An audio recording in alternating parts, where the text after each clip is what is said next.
Hi, welcome. This is Building SaaS with Python and Django. My name is Matt Lehman. I'm a software engineer. I'm your streamer that will be running the show this evening. And we're going to build some SaaS software.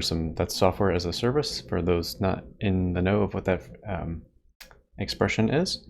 And this is the service that we work on. It's called College Conductor. It's a college admissions app that I build in my spare time. It's a project that I started for my wife, who is a college independent educational consultant. And you don't need to know much about this domain, probably especially today for what we're going to be covering. But when I need to reveal pieces that you do need to know, I'll tell you about them. So yeah, that's the skinny on that part.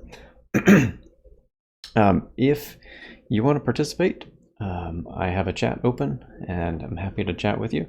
It's over on the side there, and I just ask that you keep it civil and try and keep it related to software. That'd be great.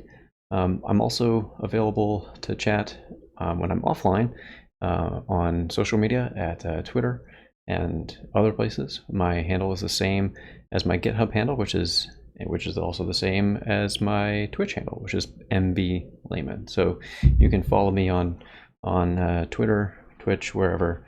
Like, subscribe as you feel so inclined. So let's jump into it, I guess, and figure out what we're going to be working on tonight. The feature that I wanted to discuss and add to the site as part of this project is how to do feature flags.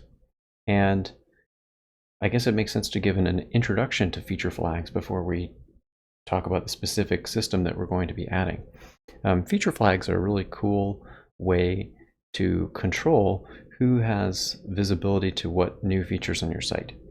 And it's a control mechanism that you have as the administrator of your site, or your company has if you're working in a company, to gate the different users that can see site different new features that you're rolling out. And it gives you the ability to take your code that's maybe a work in progress and actually deploy it all the way out to your production website, your live website. And by having things hidden behind these flags are like you turn something on or off for users, you can get the benefit of gradually exposing new features to users as they're ready.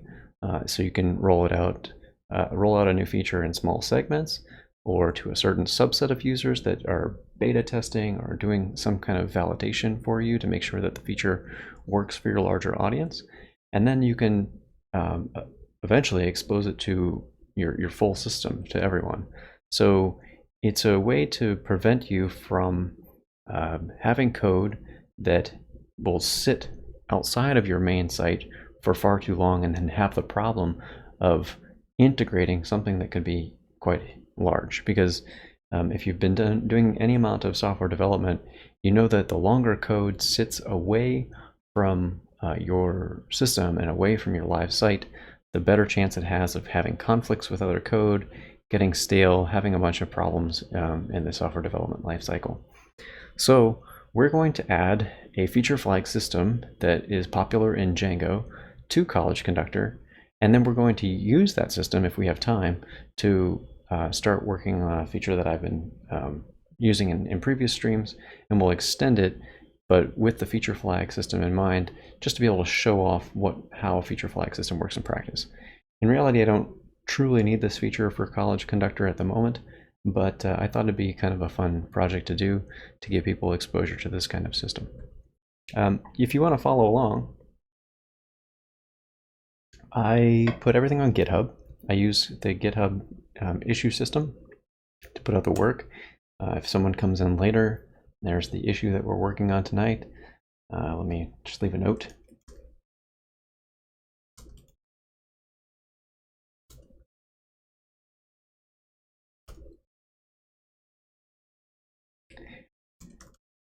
So we'll let people know to ask questions if they've got them.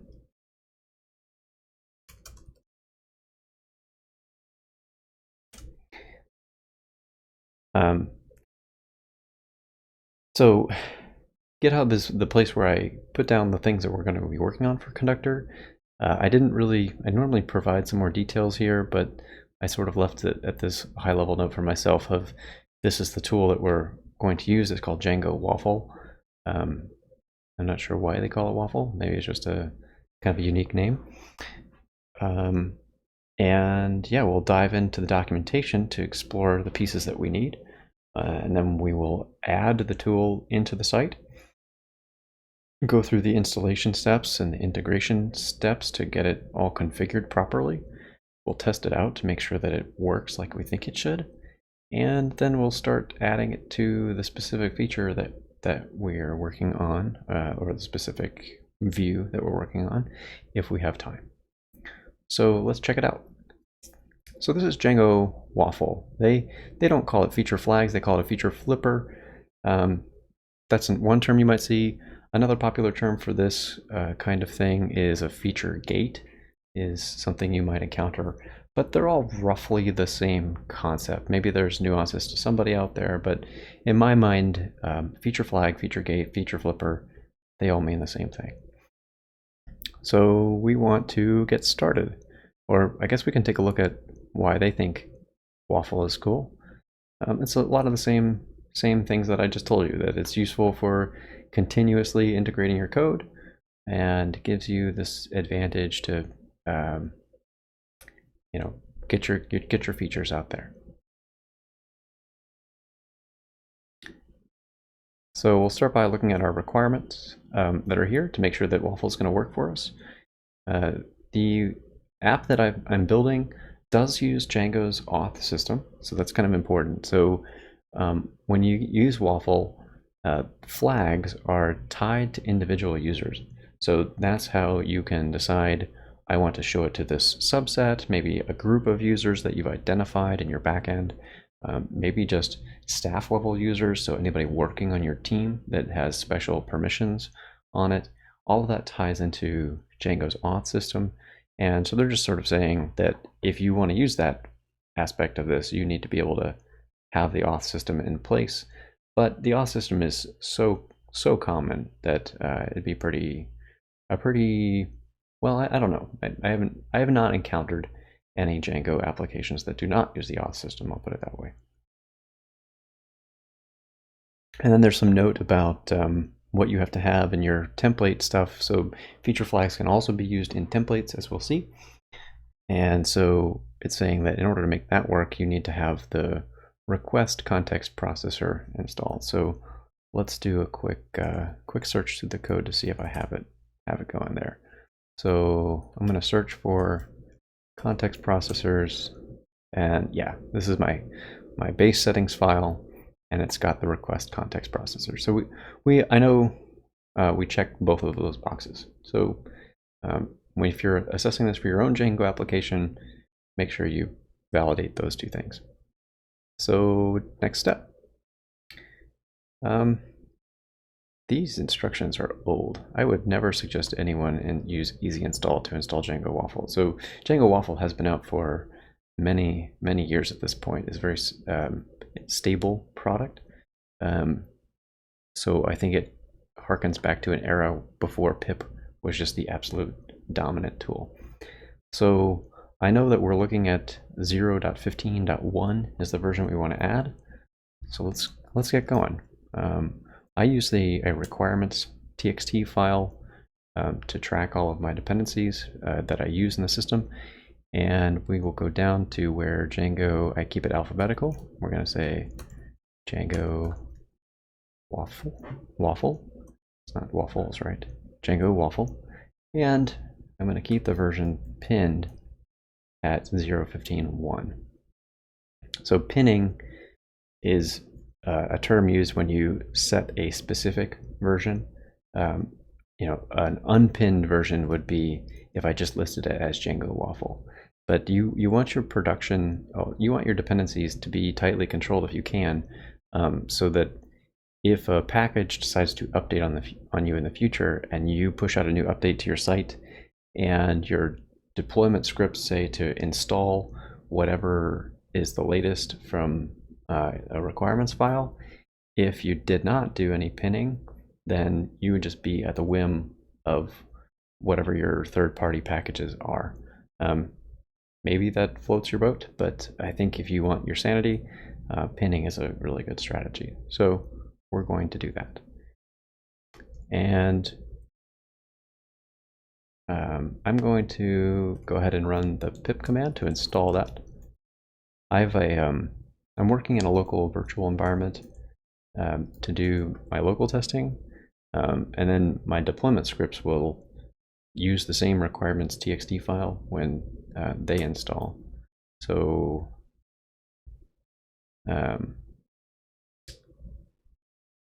what's going on there? That did not do what I thought it might do. Did I save this? Because I'm looking for Django Waffle. And I see requests, Django storages. All right, folks, what's happening? There we go. I must not have saved. Okay, it's all good. So we've now got Django Waffle installed, and we're ready to move on to our next step. Usually when you're adding third-party functionality for Django applications, Django is designed, or a lot of Django projects have designed themselves so that they function as Django apps. Waffle does this for a very particular reason, and that particular reason is that Waffle uses the database to track some of these feature flags. It does some good stuff about caching, but in order to make sure your flags are available, it tracks them in a database. So we want to add Waffle to our installed apps, and then go to our middleware and add the Waffle middleware. These are just two steps that we're going to need along the way. So let's go into our settings base file, and in installed apps, I've roughly got it stacked to the core Django stuff is on the top, and my third-party stuff is right here, and then my conductor is the name of the package that I use for college conductor is all down here. So we're going to drop it right here as Waffle. And this refers to middleware classes, but that was changed. Like I said, this documentation is older than it should be, because this name changed to just middleware. Oh gosh, Django 1.9 a while ago. So if that's confusing to you, just know that it goes with your middleware. And I don't know if they say where to install the middleware. If some middleware is specific to being placed in a certain part of the ordering, because middleware, it runs like a set of layers. So every time a request goes through a view, it is traveling through all of these layers of middleware. And each layer of middleware is taking a crack at stuff. So of whatever functionality it's trying to add, it's kind of like layers on a cake or something, or wrappers around the core bit, but it all has to happen. So for lack of a better place to put it, and because it didn't say that it needed to go above or below anything, I'm just going to drop it right at the end, right there. All right, let's carry on. I'm not using Jinja templates, so we don't need to touch that. And I don't want to migrate yet. There's talking about migration, and I'll show you why. Let's see if we don't need to do. Okay. The reason why I don't want to migrate yet, and so they say to migrate so that you initialize the tables, the database tables that Waffle will use in its system. But I don't want to do that yet. And the reason I don't want to do that is because of this setting right here. So if you've used Django and you read the Django documentation and you read about the auth system and the user section, you will find that there is a built-in user that you can use to get you going right away. But there's also this notion of having a customizable model. And the reason that you might want a customizable model for a user is you want to extend the default user with extra fields, but you still want that user to hook into the auth system. So Django gives you a way to do that. Waffle has decided to do the same thing, where you could use the default Waffle flag model, but it means that you couldn't customize it. So imagine some kind of future where you're still using Waffle for feature flags, but you want the decision about whether to show something or not to be defined by, let's say, a third-party service. I'm kind of making this up to show a point, but where if you just use the default one, you wouldn't have any power to really change that without a bunch of trouble. But if you start your project off by defining your own model using their abstract model as the basis point that will hook into the system, then in that future state, you get that flexibility without having to muck around with a third party. So what I want to do is take this setting and create our own version of the flag, which for now is going to be nothing more than the same thing. It's going to inherit from the same thing. I'll show you the code to help that make sense. Let's see, how can we get to Django Waffle on GitHub? Waffle GitHub. Okay, I had this up earlier. So if you come down and look, so this is it looks like a standard Django application in its structure. And there is a models file. And they said that the thing that is the default flag model is called flag, which I believe is towards the bottom. Yeah, you can see it right here. So this is the implementation that it's got nothing else in it, but it's getting all of its stuff from the abstract user flag. And so what I want to do is bring in the abstract user flag in my own thing. I guess I'm not sure if we need to use the abstract user flag meta or not. I think we might be able to get away with not using that, just using this thing. So let's figure out where we're going to put this. I have my system is divided into a few apps, a few applications, and I've said this before, but I'll do a reminder for people that haven't seen previous episodes. Django's project structure is a top-level project, and the subsystems or the components within that project are each called applications. So these directories that I'm showing right here, accounts, core, planners, port, trackers, vendors, those are applications, which just means that they're like components. It's a little bit of a misnomer because you might think the whole thing is the Django application, but it's terminology differences. So Django project, applications.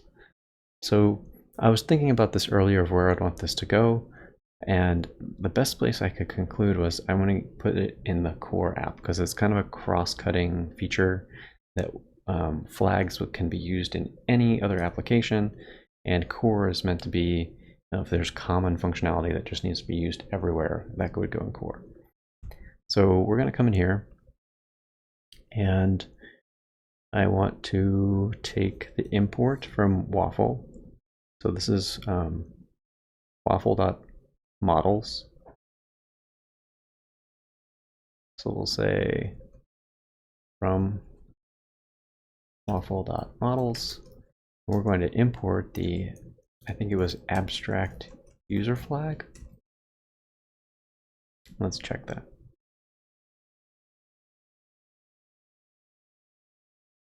Yeah, abstract user flag. Okay.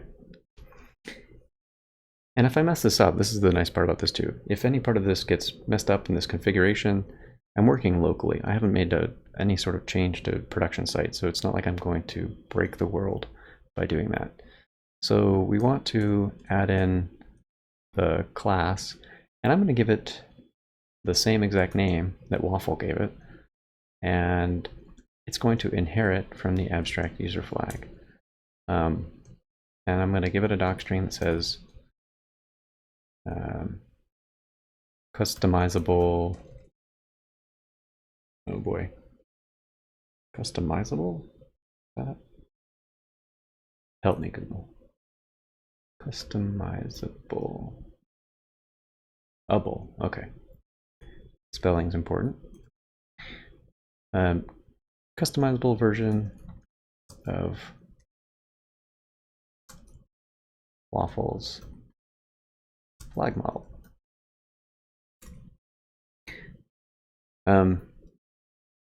And since it starts with an F, let's just put it up here to kind of keep things alphabetically sorted.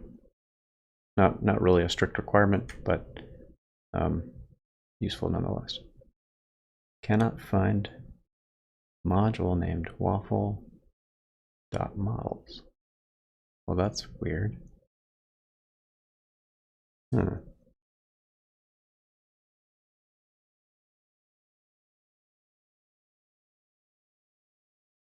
What's going on?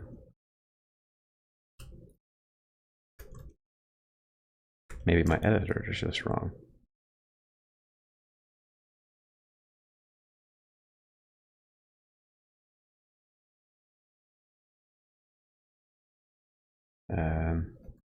Let's try doing the import here.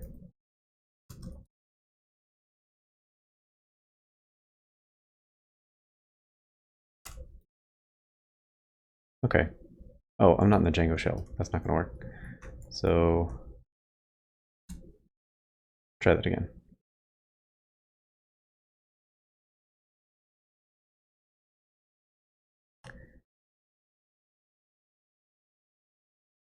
Isn't this fun? Runtime error. Model class flag doesn't declare an explicit app label and isn't an application in installed apps. Curious, what's going on there? Let's see if I just comment this out. Oops.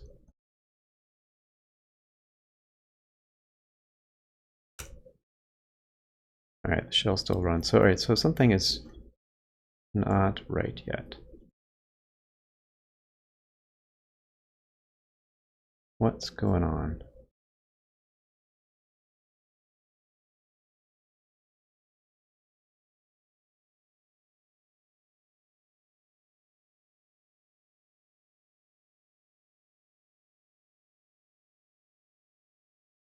Just trying to check out what is coming from the Waffle package.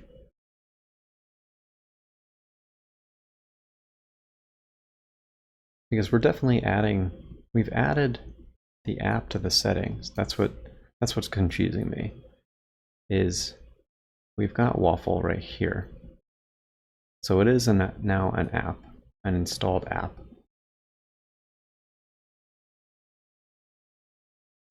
I wonder if it has to do with the fact that maybe we haven't migrated, so the Waffle app is struggling to come up. That would seem pretty weird.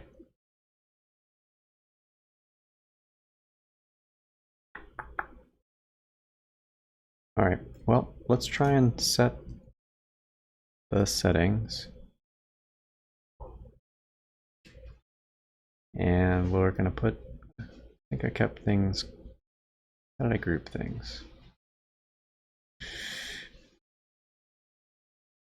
Got some third-party stuff down here. Okay, well, let's try putting it here. Of the Waffle flag model. And that's going to be conductor dot core. What's the proper name?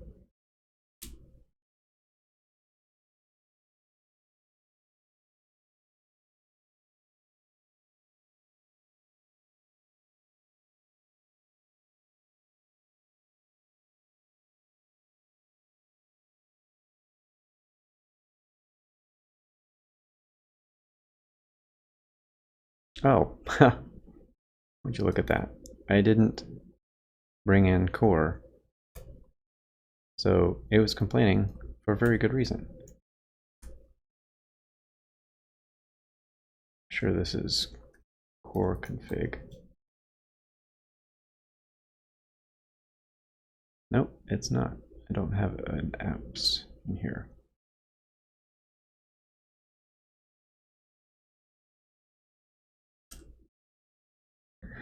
Each app needs this apps file. So I'm going to copy this one. I don't know. I thought I went from a template when I created this directory, but maybe I didn't. So we'll create an apps py file, and we'll change this to core config. We'll call it core. And that should make that work now. So I don't think it had anything to do with the waffle flag setting. And I believe this conductor core flag is going to be the proper name, because I believe it should be the name that's defined here plus the model name. So let's try loading up our shell again. Did we leave that commented out?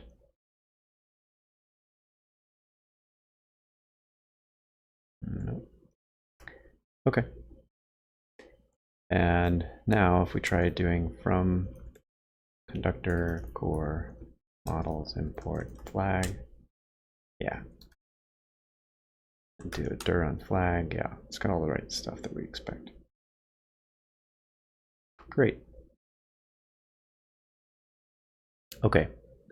So hopefully the combination of creating our flag, sorry for the detour, that was unexpected, along with setting this setting.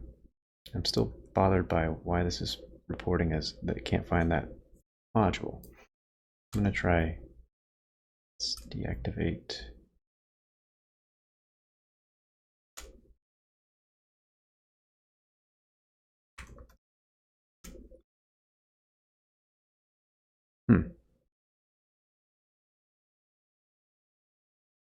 Weird.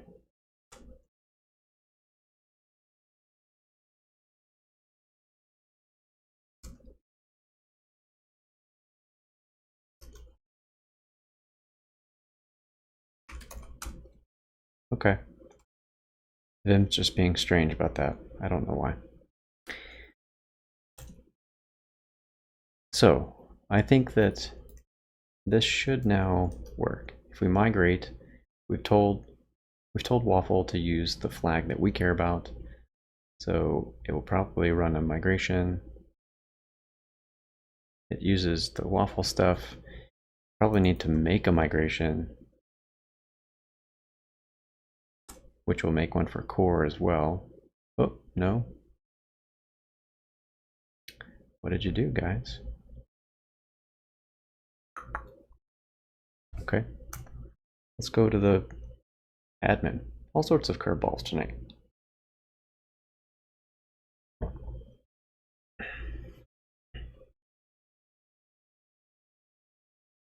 Oops, hold on. I must have restarted my computer. So I have to have a RabbitMQ server running, or else it's not going to work.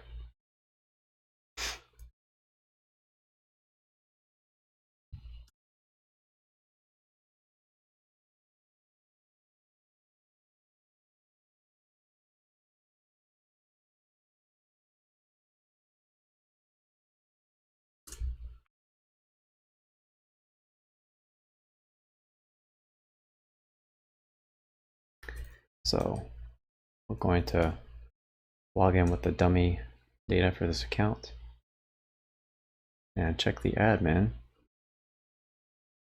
And hopefully it'll show us the Waffle stuff. Okay, this is a good sign. The fact that it's saying samples and switches are not, they're not listed as, or excuse me, it's not listing flags as a third option, tells me that we're on the right track. But we do probably need to use a, make a core admin page for that new flag model that we made. So maybe we can steal from the admin in Waffle. I don't know how maybe they have a thought process for this too.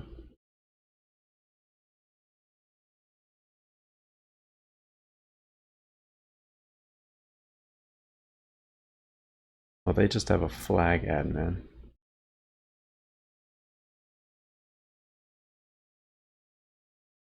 Well, if our admin is doing the same thing, or if our flag model is doing the same thing as this flag admin, the difference is we want to register, like where it has flag and flag admin, we want to use ours instead. Unless, of course, this is using, no, okay, they're using the actual flag rather than the swappable one.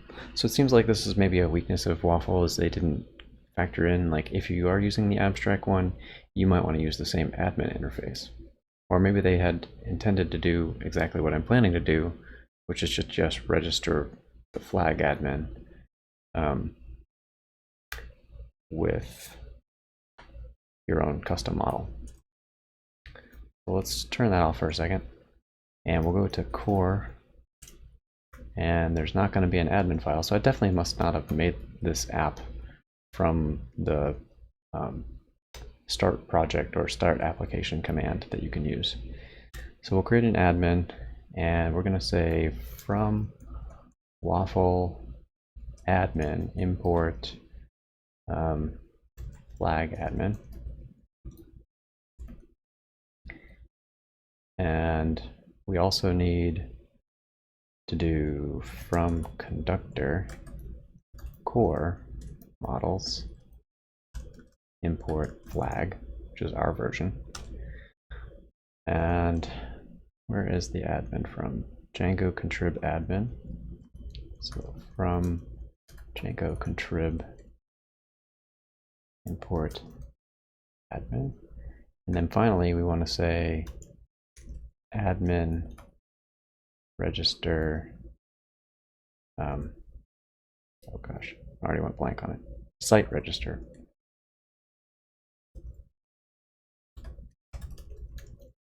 And we want to give our flag and the flag admin. Okay. Still can't find that import. That's super weird. Okay, let's try, because we know it's working. Like, clearly we started Honcho, it launched Waffle, so I don't know what's going on with my hinting stuff. It doesn't seem to be finding the right package. No matter. So we will start. Cool. So because we've used a custom flag, our custom flag is going to be here rather than in the Waffle section. If you were doing this and you didn't care about what I just did by having a custom flag, and you didn't care, you like were really certain that you weren't going to ever want to extend that, then all three of them would be listed right here. So if we click on this, it doesn't run yet because we haven't migrated. So we need to make the migration.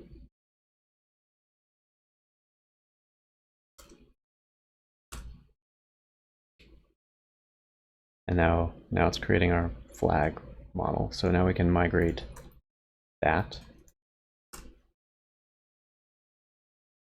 we did.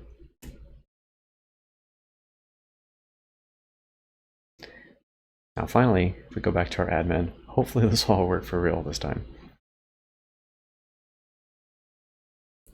So we're going through this setup process and we're almost done, which means that we're almost ready to like use what we want to use to test things out to see if it's working.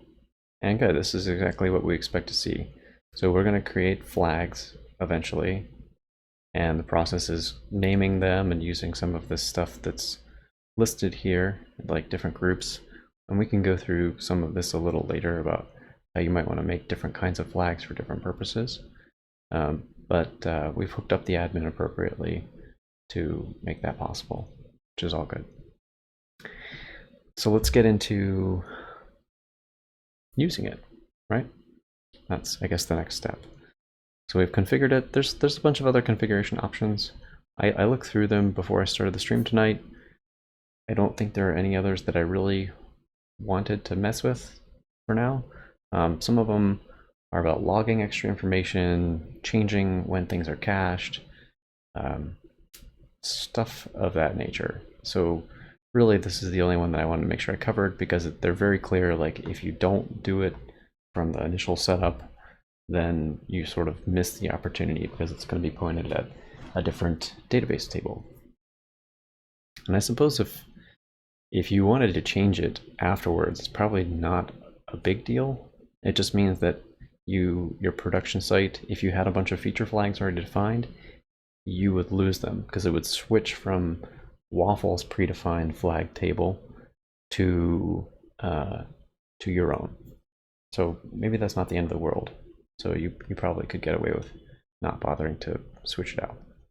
But it was a fun exercise to go through it and make sure that it works. So let's talk about what we can do with this. There's a bunch of ways to use feature flags. You can use them within your Django code, within your views. You can use them as a view decorator, or you can use them as just a conditional. You can use them in testing, which is a really good thing. And you can use them even in your template code. So any place that you might want to control what gets shown, or logic that you want to change or vary, depending on whether it's ready or not, I think Waffle gives you the right tools that you need to be able to do that whenever. So we have 3 different kinds, and I've been talking about flags mostly. But let's take a second to diverge and to talk about switches and samples. I'm not going to cover them tonight, but at least so you know what they are. A switch is what it sounds like. It's an on-off thing. And the important note is that whereas flags can be on and off per user, switches are purely this is off for everyone or it's on for everyone. There's no in between. So you might want to use a switch if you have a third-party integration that doesn't matter who you are. Like, let's say you're integrating with something like Mixpanel, which is a tracking service, and you decide, well, Mixpanel actually wasn't working out for me, but you're not ready to rip the code out because you might want to go back to it or whatever. A switch would be really good for that. To say, you could name the switch like Mixpanel enabled, and then turn it on or off, or just call it Mixpanel switch. It's probably a better name, so that you know exactly what that thing is. So that's what switches are. Samples function a bit like flags, except it's about statistical percentages and calculations. I don't know if I would use samples. This big warning is what makes me wonder if samples are a great fit for a lot of cases, because it is random. So I don't know how you would be like get a deterministic result for your users. Maybe there's not something I'm not understanding about this, but and it could have something to do with like the cookies that are used. So maybe if you have a sampling and you have users, some users you want to get this version of your site, and some users you want to get this version of your site, that if you feed them that version, they get a cookie on their browser, and as long as that cookie is still live, which I think the default time's like a month, they'll continue to get that version. Maybe. I've not really used samples, so I can't really speak to them, but if you do decide to use them, I guess make sure you read this and take the time to understand the implications of it. Okay, back to flags though. Flags are the thing that we want to focus on. Waffle's interface for dealing with these things is pretty straightforward. You import from Waffle, you import this flag is active thing, and it takes 2 parameters. It takes a request object The reason it takes a request object is because it looks at the user attribute on the request to decide, is this an anonymous user, an unauthenticated user basically, or is this a regular user? And if it is a regular user that's authenticated, does this regular user have the right permissions that the flag expects? The second parameter that goes into this, or the second argument that goes into this, is actually the name of the flag that you're trying to guard against.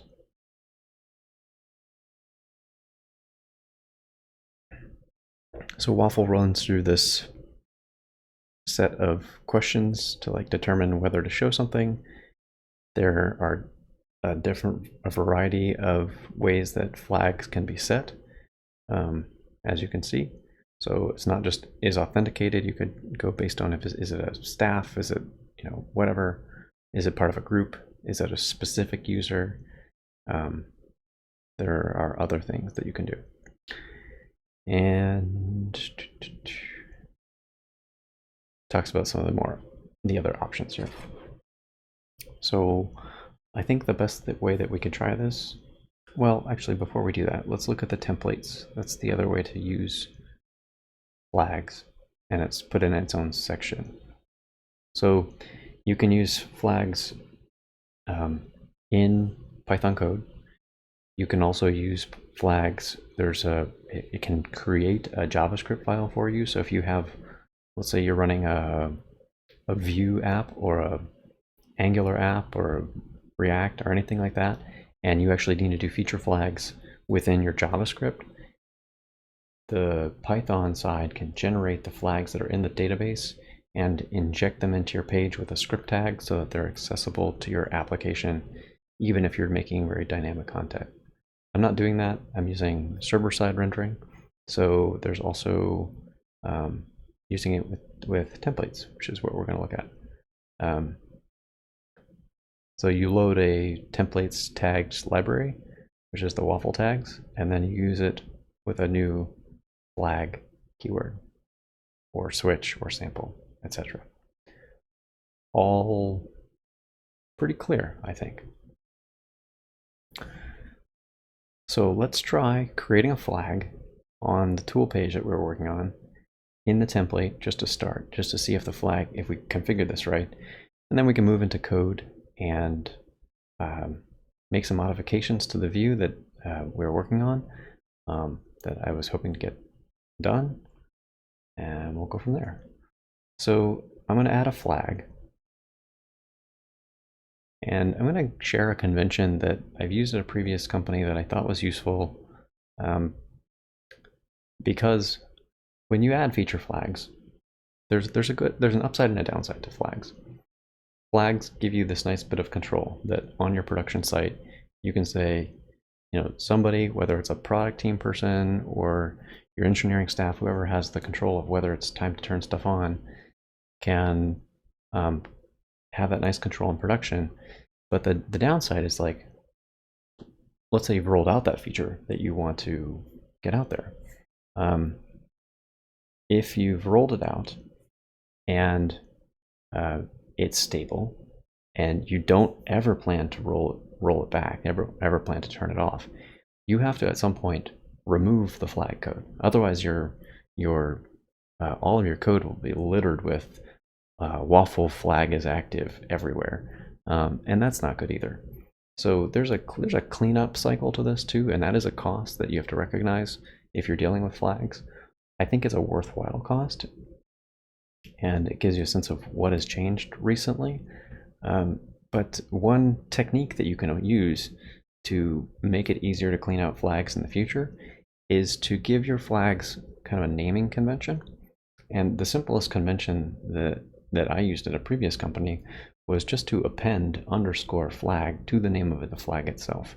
So if we say, the thing that we're about to work on in this feature is parking, setting aside a school for processing schools.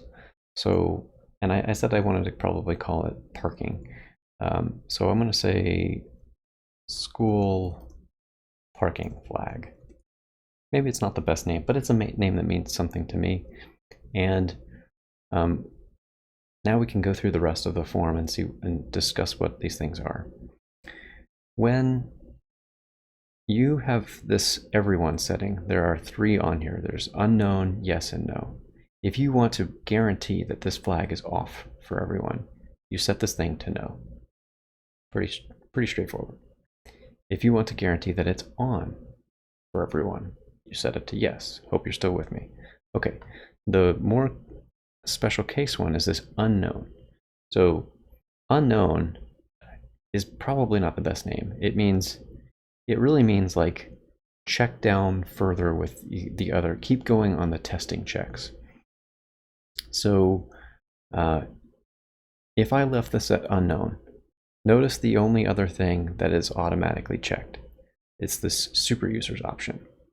So by default, a flag says if you're creating a flag, it will be available for super users to see, but no one else. And you can even turn that off. The super users don't even see it. And so if you have nothing checked and this is unknown, it is basically the same as no. But if you want to add checking for groups, if you want to add checking for this testing flag on a testing session, that feature is documented elsewhere, you can go read about it. Or if you want to have this just available to the people that are on your team, on your staff, you'd use unknown and staff.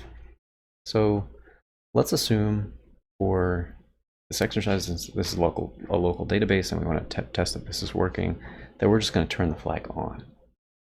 And we're going to save it. So once the admin comes back and goes back to the list view, we shall see that we now have a flag that's on for everyone, and it's clearly off for others. Cool. And it's called school parking flag. So let's go to our template, and I need to remember now what the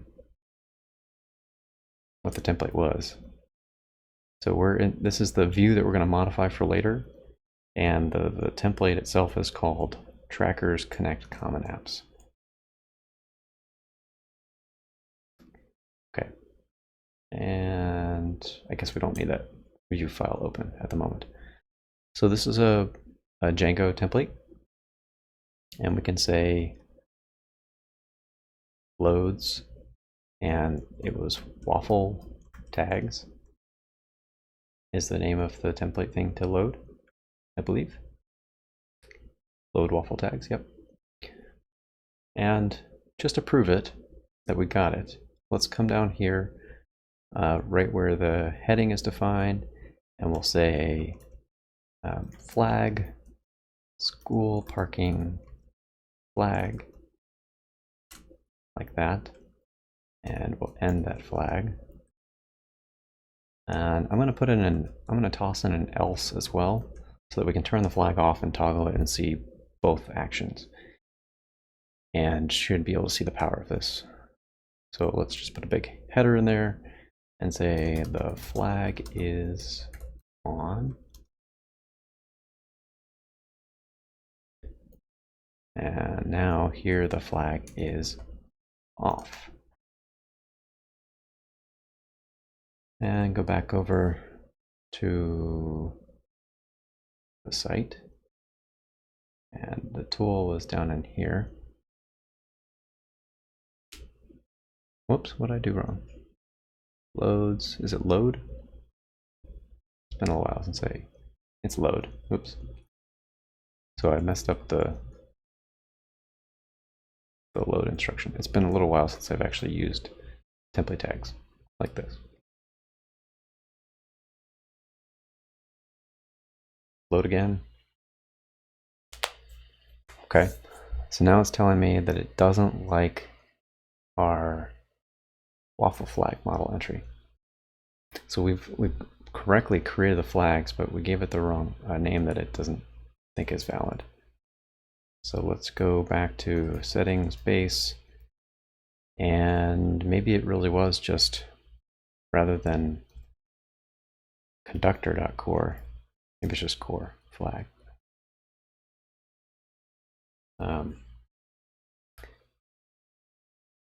I think that reloaded everything automatically. Okay, very good. So we're getting a very clear indicator the flag is on. And now to prove it, we can come in here and change it to no. And there might be a bit of caching. I can't recall if this will happen like immediately, but we'll check. Flag is off.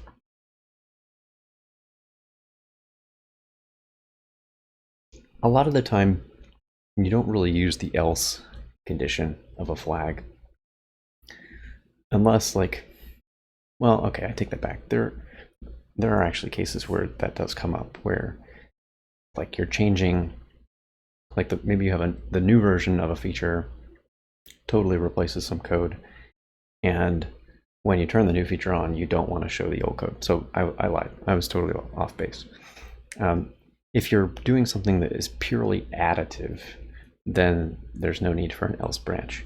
But if you are swapping out what you're displaying, then you will need the else branch. Oh, what am I building? So yeah, good question. Let's talk about it for a second.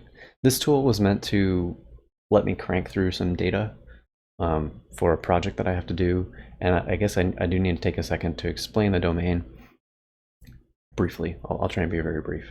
College Conductor keeps a gigantic list of schools, the 2,000 plus schools that are in the US. And different schools have different types of application that students apply to join the school.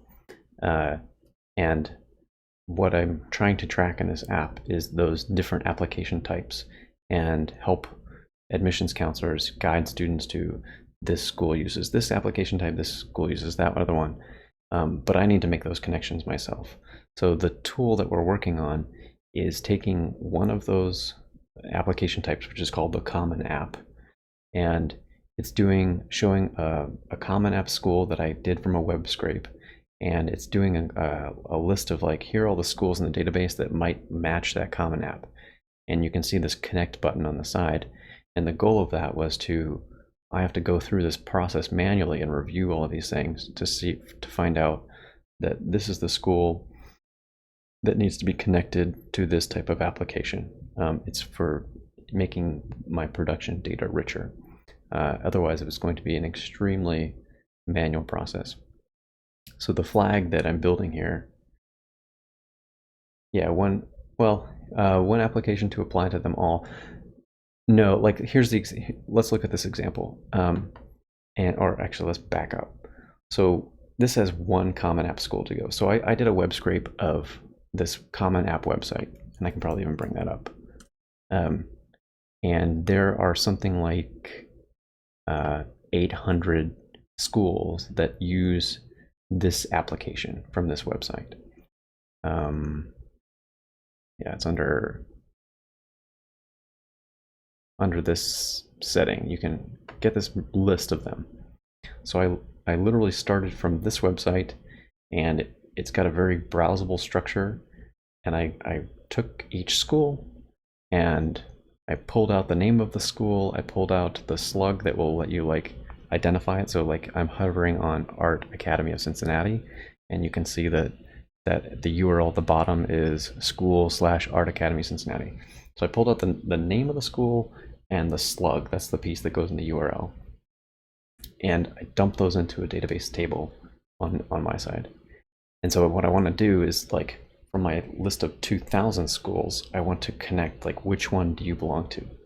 So if we look back at this tool, I put a piece of dummy data in here of University of Maryland College Park was the hypothetical Common App school that I put in here. And I want to be able to scan through and say, is it UMUC? Is it UMBC? Is it, I live in Maryland, so I know the local names for these things. No, it's this one, University of Maryland College Park is the main campus. So I click connect, and then I make a foreign key association in my database. it was to speed up that process because it was going to otherwise be really slow. But what I discovered doing that is like very quickly I hit schools that that are not in not easy to make a quick determination about. Like maybe it's an international school, maybe it's a school that I don't have in my list of 2000. So if I want to add it, I need to go over and modify that. And the process of like stopping this workflow, because this is designed to like say connect, bring up the next school, connect, bring up the next school, and helping crank through those, that would slow me down a lot to have to shift gears and create all this other stuff. So I wanted to create a new option that would basically live right here that says something like parked, which is setting the status of the Common App so that I don't have to deal with it for now. And it will let me continue on with this process of connecting them. So that was the feature that we're going to add. There's no reason, like this is an admin tool, and there's really no reason for me to truly feature flag this, but it was just an opportunity to show off what feature flagging is and how it works. And that was the idea. And we'll still continue on that path, like using feature flags for this, even though, I know, and anybody who watches know that it's not truly important. Oh yeah, no problem. If you have any more questions, feel free to let me know. I'm happy to stop. So, yeah, let's carry on then. So this is where we are going to want to put the new thing, this new button to say parked. In fact, why don't we just go ahead and change it to some kind of notional. I think we can literally call it parked. Let's see how this looks. This might be wrong in terms of styling, but we'll find out. Button, and we'll use button, I don't know, warning. See how that looks. Whoops, that was not correct. What did I do? Oh, I turned it off. Downside of feature flags, like you can, if you're not paying attention, they can get you. So we'll turn it on, and okay. So that's like really crappy right now, but it's not super important. Let's put a M margin, what is it, M3? Would that work? Or was it MA? Can't remember the syntax. Yeah, that's good enough for now.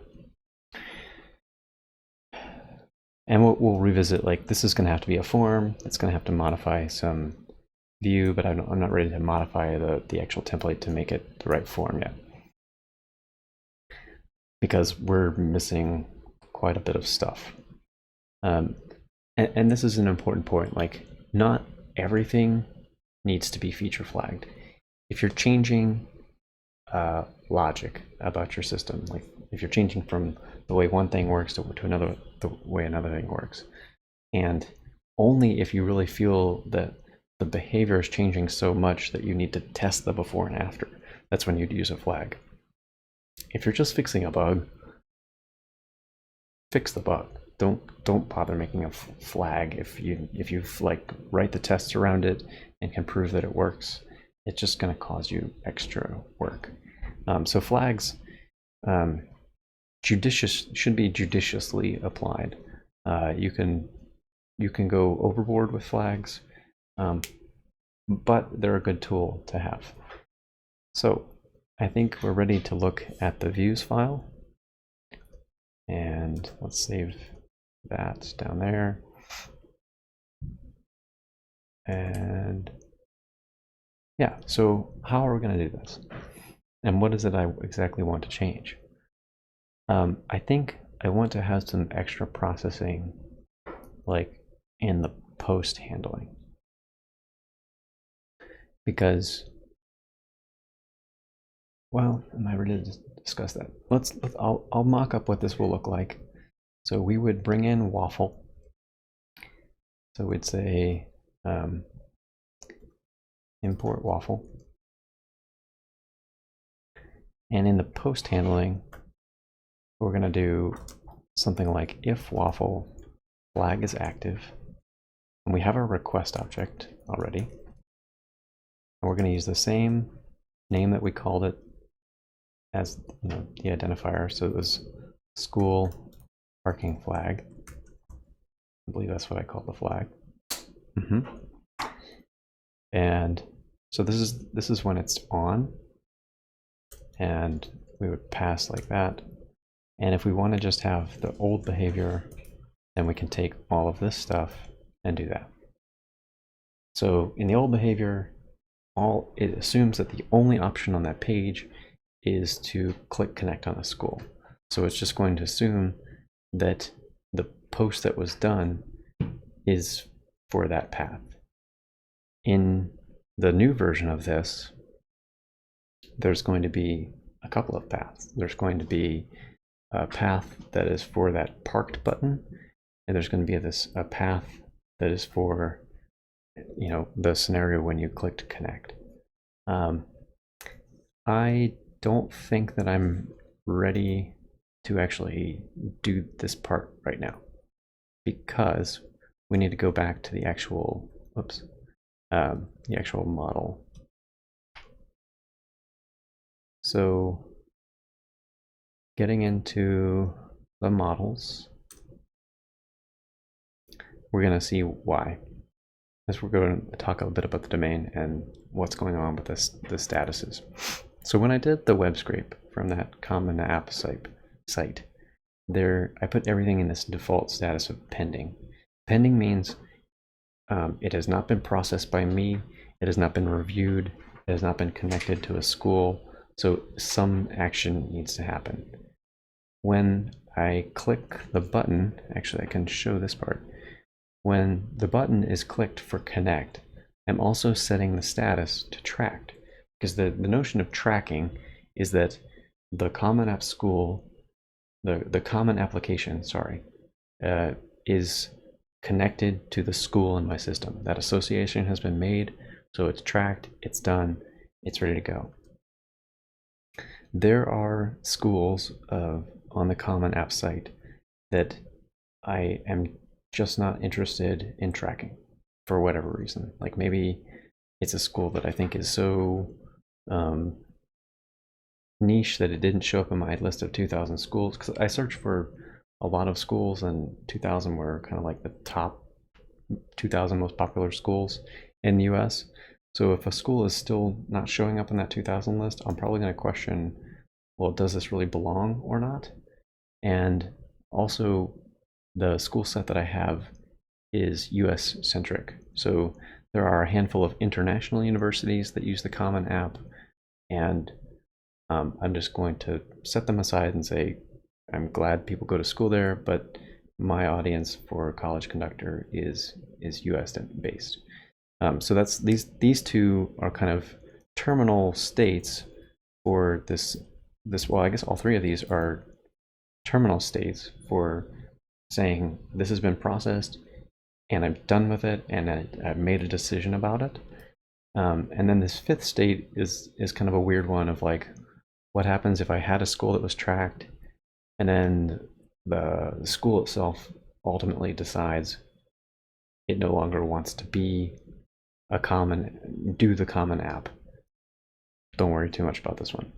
So, but what's missing is like a non-terminal state that I'm undecided about, that I've looked at it. So pending is the unreviewed, but I want to be able to have this like, I'm not ready to do this right now. So really this is where I want to put in a new one called, that I've been calling in my head parked, and it's probably a terrible name, but it's good enough. And so we want to say parked and put in, copy the tuple.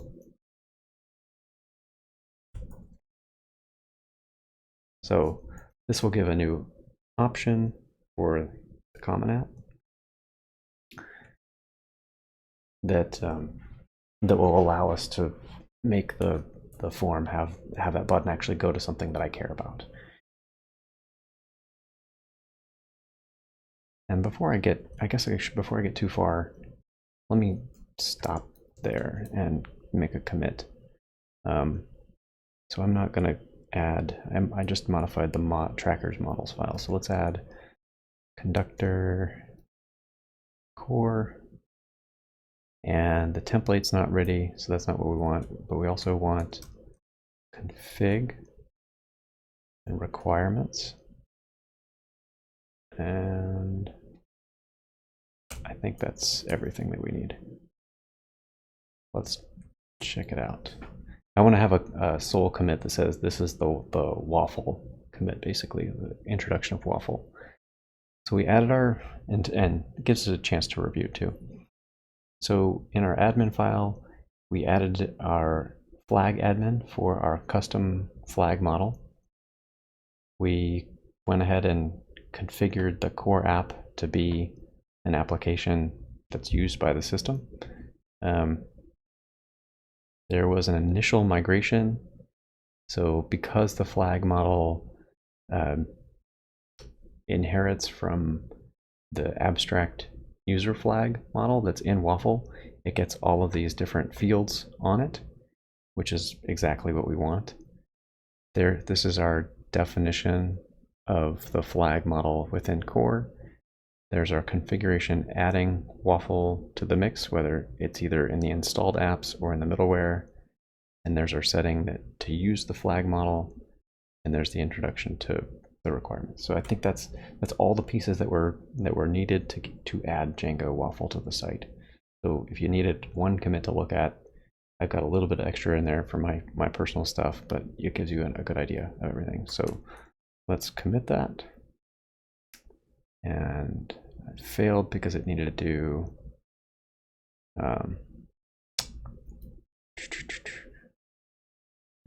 black formatting. Is it still going to complain? Yes, of course you are. So this formatting is too long. I have Flake 8 installed. This is a tool called pre-commit, which is running quality checks before I commit it to my repositories, trying to keep me honest.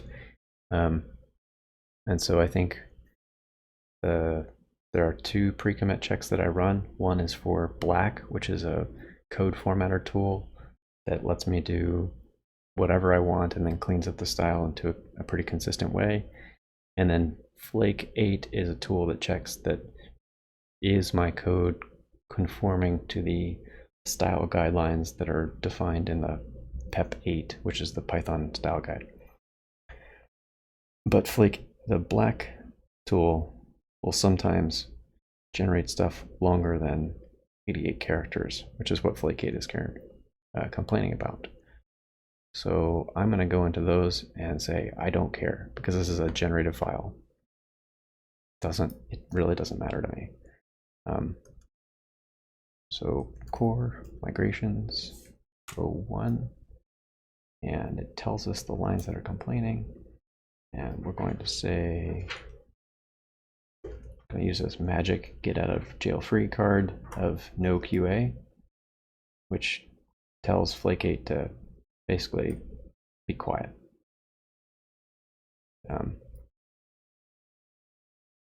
And I don't recommend doing this often, but this is a case where this is a chunk of generated code. I'm confident that it's not going to be looked at often. And so like the reason they're giving that line width constraint is so that you stick to reasonable line lengths that match conventions. And it wasn't mentioning conventions, so it was right to complain. What's missing now? Did I not save that file? I totally did. Oh, it's not, I didn't add it. Okay.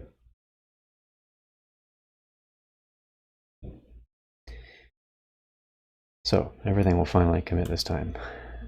We're going to say add Django Django Waffle. And we'll say that fixes 370. Great.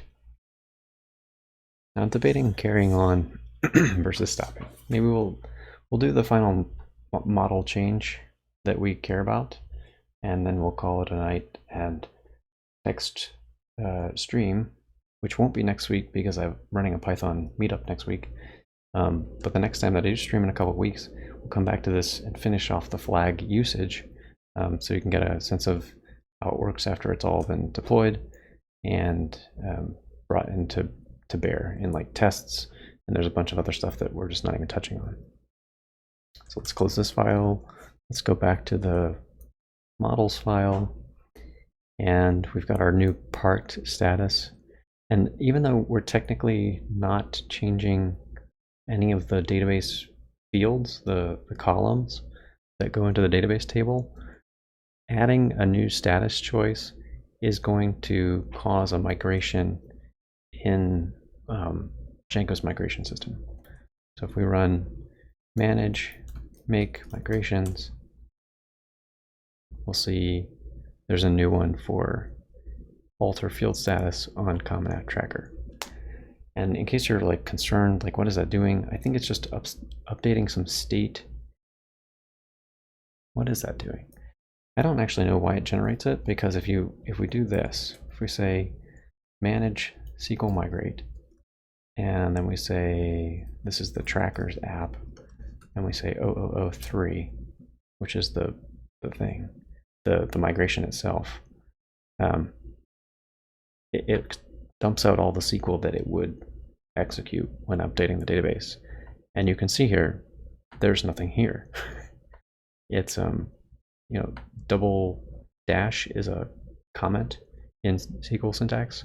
So this is literally doing nothing. It's a beginning and a bunch of comments and then committing. It's doing no work. Versus, we could even just back it up one and just look at a previous, well, maybe that was a bad example. Surely one of these will, yeah. Here's one that is actually modifying and creating that model. So it's doing some create table operations, it's creating indices, it's altering things, it's doing a bunch of stuff. But this change, even though the migration system creates a migration out of it, is effectively a no-op on your database. So I'm going to add the new model change and the new migration. And we can look at that. And if I try and commit that, Black will format it and complain. But now it's all formatted.